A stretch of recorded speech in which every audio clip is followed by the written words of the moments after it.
morning, everyone. I hope you're all good, well rested, had a good night's sleep. And welcome to the next edition of my Facebook videos. Today, I want to talk about the issue of Warrant Officer Bonginkosi Dlamini. Remember, the day before yesterday, Dlamini was convicted of a crime or crimes he didn't commit. We have proof, we have evidence that the charges against him was fabricated, and he was actually put in jail because he refused to be corrupt. He refused to comply to unlawful political instructions. So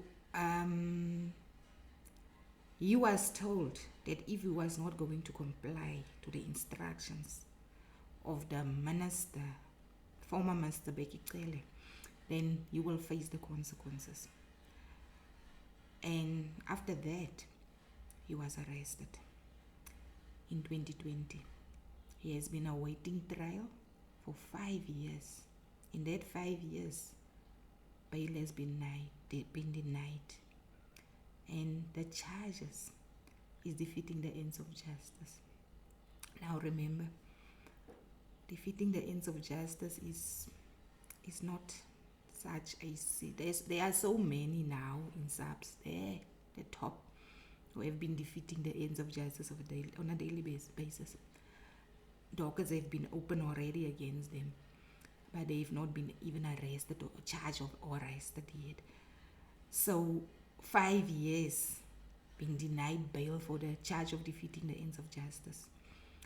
Warrant Officer Dlamini is a police officer. He don't have prior records. He was never charged for anything before.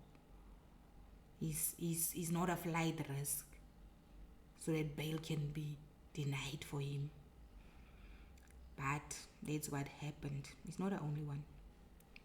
His other colleagues also that were working with him in the investigation team, because he was the leading that investigation team. His other colleagues also, they are sitting there with him in jail. Almost the entire previous investigation team before they were disbanded are in jail. That was when they Bonginkosi appointed the ministerial elite political killing task team, who have been covering up killings, who have been arresting police officers when they were about to arrest other corrupt police officers who have been implicated in the murder of Sindiso Matraka. That's when charges were fabricated against them, and they have been kept in jail since 2020 by the very people who have also committed hideous crimes. We have evidence, we have proof. I know that we have evidence that Warrant Officer Dlamini are being kept in jail because he has evidence of most of the members in the political killing task team, including the minister, who have committed crimes, who have been covering up the killings of politicians. So now they have been kept in jail. No one knew about him. I also only found out recently about these police officers who have been in jail for more than 5 years, since 2020. They've been rotting in jail. For that matter, Warrant Officer Dlamini Warrant Officer Dlamini was acquitted of all charges in the departmental trial. In the departmental trial, he was not found guilty because there were no adequate evidence to implicate him, or evidence that suggested that he was guilty of those crimes. So the departmental trial against him was dismissed, and he was acquitted of those charges. So now came this political killing task team unit with almost 5 or 6 family members of the head of the unit. And now there is the prosecutor in these matters, and there is the magistrate, of which there is a suspicion, there's a conflict of interest between the magistrate, and there's a conflict of interest because there might be a family relation between the magistrate and the head of the political killing task, because they share the same surname. It's not been proven, but where there's a smoke, there's a fire. But what I want to do today, I don't have a lot of time. I'm starting with my workshop at 9 o'clock. Let me quickly read you a message that I received yesterday from a concerned police officer who are working at Pinetown. It's a Pinetown Magistrates Court. So this is the message that was sent to me, and I was requested to share this message with Honorable Fadil Adams. State versus at Anthony Bonginkosi Dlamini and others, RC 293/2020. On 30 January 2025, a very strange thing was witnessed by members attending court as well as co-accused in the above matter. What was observed was not ethical or professional in any manner of speaking. This kind of behavior raises lots of concern as to why the judgment was postponed in the first instance.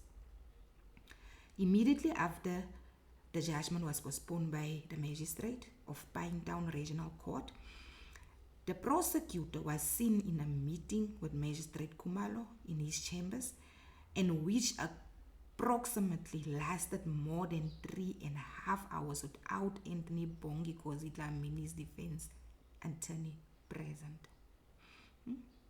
In South African law, it's not entirely standard practice for a state advocate to sit in the magistrate's chambers after a matter has been heard without a defense counsel present. That is because ex parte communications or discussions between the judge or magistrate and one party without the other present are generally frowned upon. In fact, the Constitutional Court has emphasized the importance of ensuring that all parties are treated fairly and have an equal opportunity to present their case. This means that any discussions or communications between the state advocate and the magistrate should ideally take place with the defense counsel present to ensure fairness and transparency. If the state advocate is discussing the matter with the magistrate without a defense counsel present, it could potentially infringe on the accused's rights to a fair trial. Some possible infringements in this scenario include Section 34 of the Constitution, the right to a fair public hearing, which includes the right to be present during all proceedings and to have an opportunity to respond to evidence presented. Section 35(3) in brackets of the Constitution, the right to be informed of the charges against them and to have adequate time and facilities to prepare their defense. The ori alteram partem rule, a fundamental principle of fairness in South African law, which requires that all parties be given an opportunity to be heard before a decision is made. I will therefore appeal to you, Mr. Fadil Adams, to mobilize a group of attorneys to assist Officer Bonginkosi Anthony Dlamini as his situation, in his situation. Hence, we are told the state president is afraid that his allies will be revealed and that he might also be implicated one way or another, especially on the issue involving the late Sindiso Magaqa, who was brutally murdered. After realizing that hitmen involved in this case is now ready to plead guilty and are now all afraid that the process will compromise former Minister Bekele and General Dumisani Kumalo.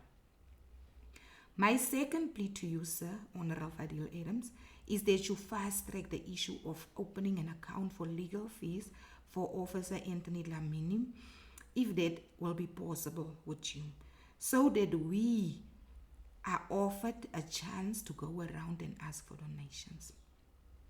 I hope with your capable leadership skills, you can work out something for this innocent officer.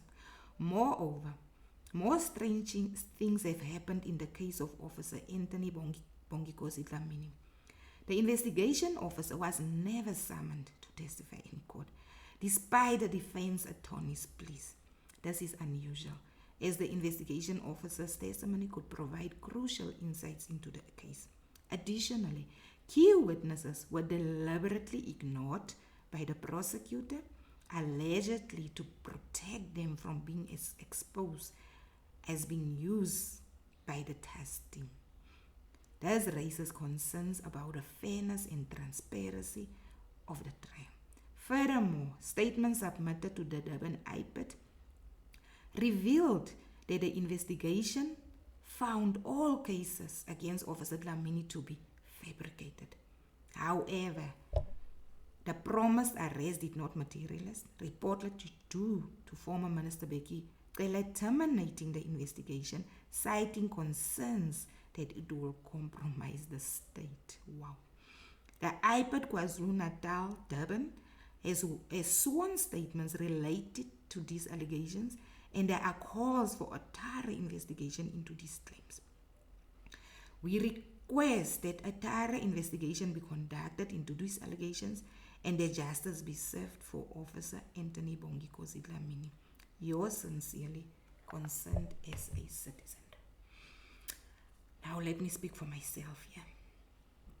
I am not going to sit and fold my arms and allow an innocent police officer to rot in jail because of corrupt prosecutors, magistrates, and police officers. I know, I have first-hand experience of what it feels like. So I'm not going to allow another person to go through that. I'm not. Fadil Adams, Honorable Fadil Adams, is in the process of submitting a complaint to the Judicial Service Commission into the conduct of the magistrate. There is evidence on records about the magistrate's conduct. So I support that. I support that 100%. I feel that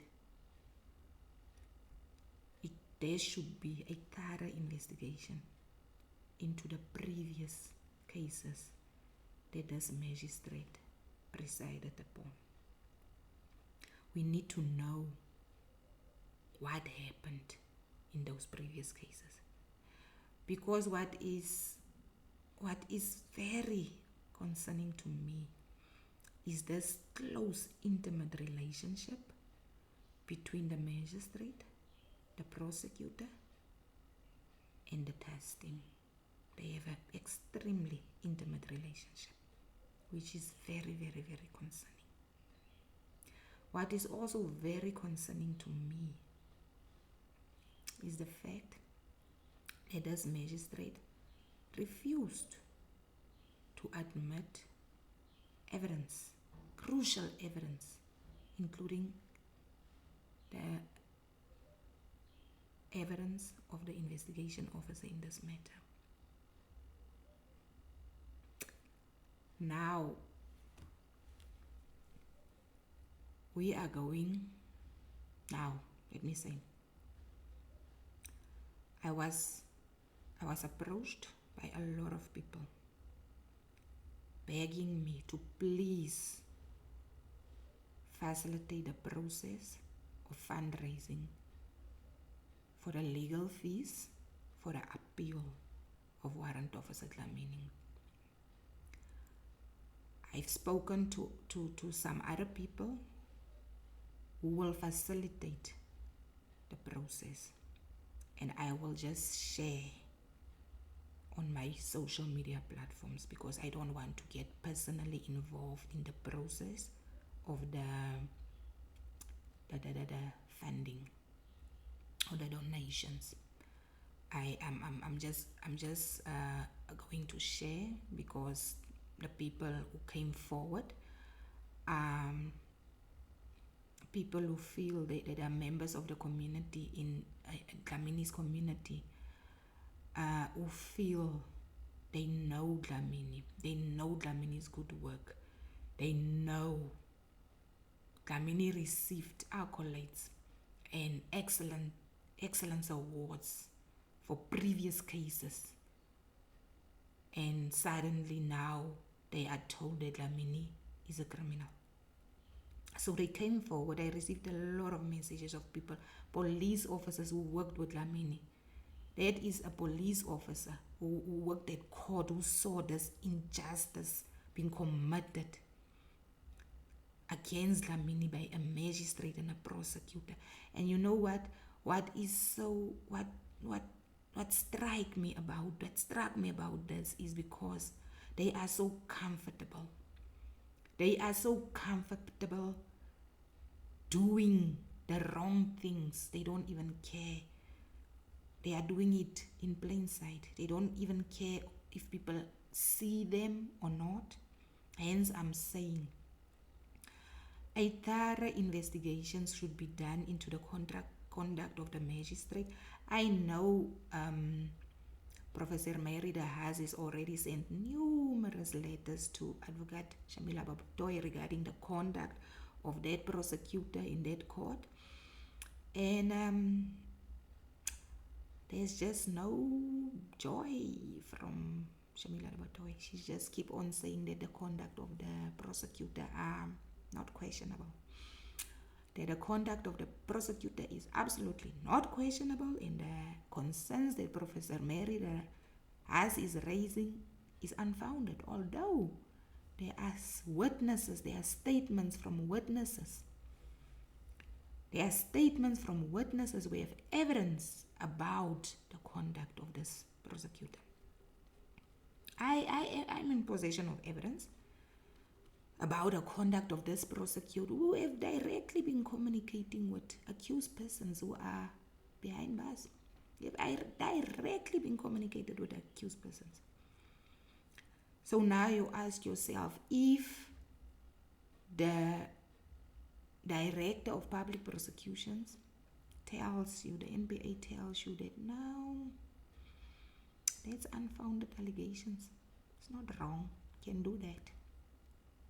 Professor Dem has submitted evidence to that office to say, this is the evidence that I have, this is the statements from witnesses.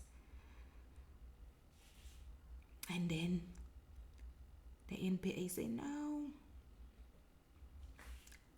it's not wrong to do that. We can do that, it's fine, we can do that, it's not wrong. It's unintended. We are used to that. Actually, she actually want to say, no, we are used to that. It's not wrong to do that.